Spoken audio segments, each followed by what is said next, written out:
Friends, ఒక like చేసి video చూడండి. Demon Pavan, captain demon Pavan యొక్క కెప్టెన్సీ క్యాన్సిల్ అయిపోయింది అనే ఒక న్యూస్ అయితే సోషల్ మీడియాలో హల్చల్ జరుగుతుంది.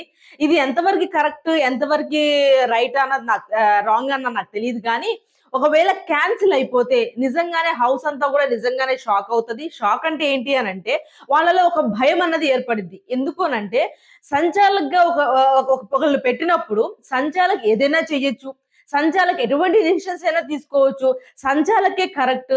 సంచాలక్ ఎటువంటి రూల్స్ అయినా పెట్టొచ్చు.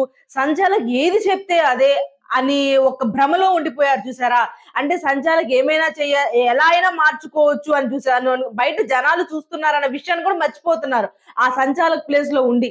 నిన్న వాళ్ళిద్దరు ఎవరైతే శ్రీజ, ప్రియా చేసింది ఏదైతే ఉందో నిన్న, అలాగే రీతు కెప్టెన్సీ టాస్క్ లో ఏదైతే చేసిందో భరణి గారిని అవుట్ చేయడం గాని, అలాగే తను తీసుకున్న డెసిషన్ కరెక్టా రాంగా అని వాళ్ళు నాకు సార్ చెప్పిన తర్వాత వాళ్ళందరికీ ఒక షాక్ గురవుతుంది. ఒకవేళ క్యాన్సిల్ అయితే మాత్రం మళ్ళీ వాళ్ళ ముగ్గురికి ఒక టాస్క్ పెట్టి ఒక కెప్టెన్ ని ఎంచుకుంటారేమో. ఇదే సేమ్ టాస్కా లేకపోతే వేరే టాస్క్ పెట్టి కెప్టెన్ ఎంచుకుంటారన్న విషయం మనకు తెలియదు కానీ, కంపల్సరీగా ఇది జరిగితే మాత్రం నిజంగానే good decision for Bigg Boss అనేది నేనైతే అనుకుంటున్నాను.